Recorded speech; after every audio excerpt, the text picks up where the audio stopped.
Hey guys. So for this family narrative, we'll be using some social studies teaks and ELAR teaks. For the social studies teak, I chose citizenship. So students will be expected to describe the fundamental rights guaranteed by each amendment in the Bill of Rights, including freedom of religion, speech, and press, and the rest. For the ELAR teaks, I chose two composition, one that focuses on the writing process, the craft. Student will be expected to plan a first draft, and the other is composition as well. Again, that focuses on craft, but student is expected to compose literary texts such as personal narratives, fiction, and poetry.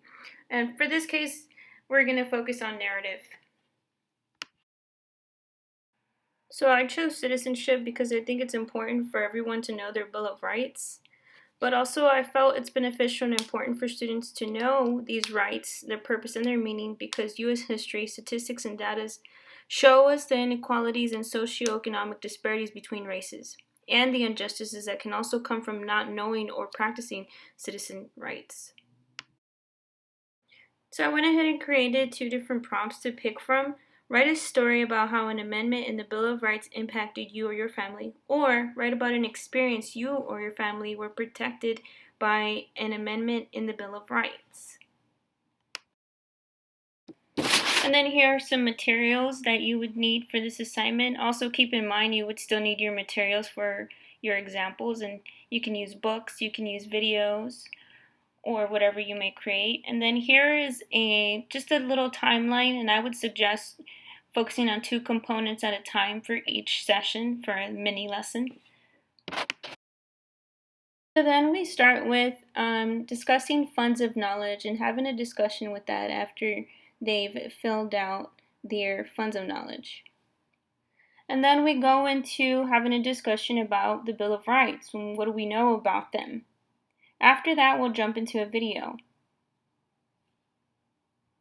And you can pick lots of kids-friendly videos on YouTube, such as these.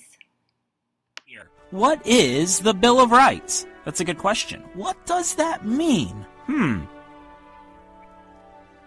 Well, the Bill of Rights is the name for the first 10 amendments to the United States Constitution.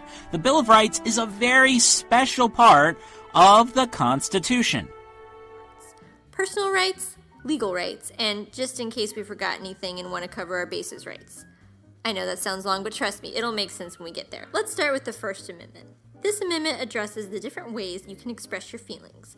You have the right to practice any religion you'd like, say whatever you like, publish anything you like, provided that it's true, the right to assemble peacefully, and the right to petition the government if they've done something you don't like. Now we can go back to the anchor chart and further discuss the Bill of Rights. Then we go back into funds of knowledge to make that connection with the Bill of Rights, such as religion, religious holidays like Christmas that this student mentions is of great importance to her.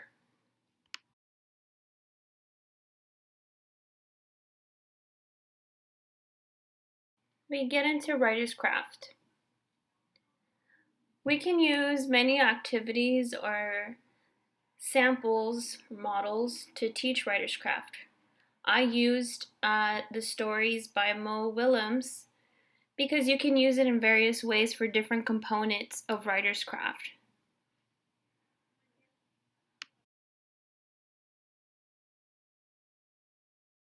So we start with ideas, and we again talk about and write about funds of knowledge and how it connects, or how they can connect, to the First Amendment, the freedom of speech, religion, assembly, and press.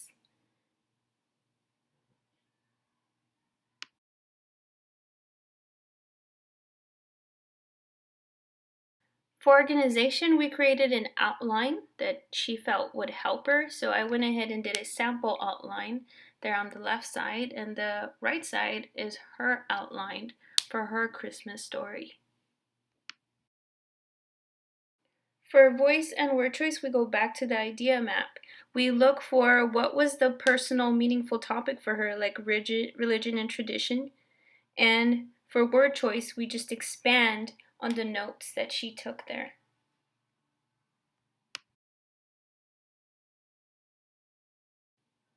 For sentence fluency, we discussed transitions, which is something she focused on a lot.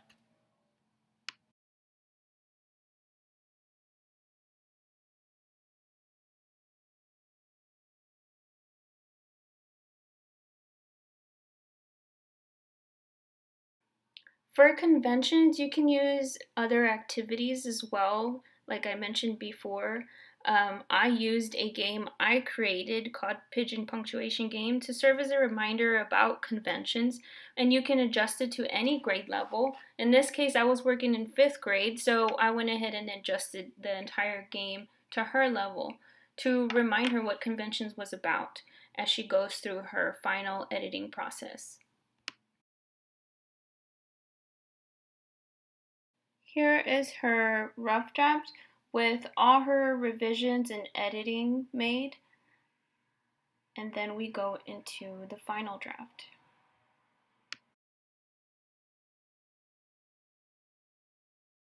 And here's her final product.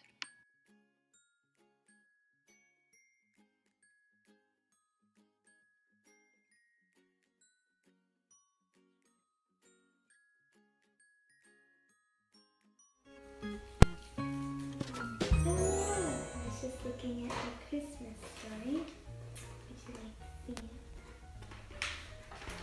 It's written by Maddie Serrano, illustrated by also me, Maddie Serrano. Would you like me to read it to you? Of course I don't mind at all. Have you heard of the freedom of religion? Well, I have, and I'm so grateful for it, because it allows me to spend time with my family. The freedom of religion is from the First Amendment, which is one of the 10 amendments of the Bill of Rights. The reason I tell you this is because one of the religious holidays me and my family enjoy the most is Christmas.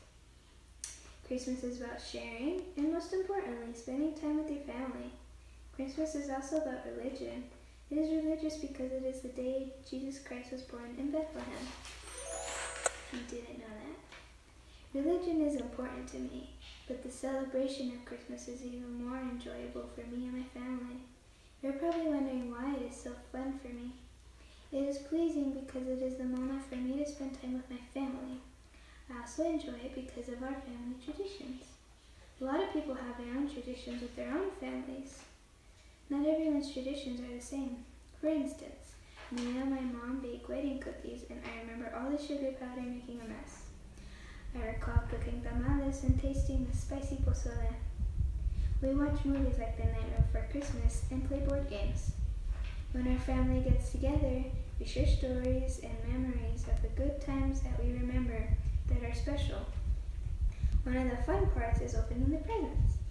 Not knowing what's inside makes me excited to see what I'll get each year. Thanks to the freedom of religion, I get to celebrate these Christmas traditions with my family. Suddenly you see why it is important, not only to me, but to my family, and I'm sure they can tell you another story of how the freedom of religion impacted them. I am gratefully appreciative. I can celebrate and enjoy Christmas with my family because of the freedom of religion. Above all, I am thankful for being able to share a Christmas story with such an extraordinary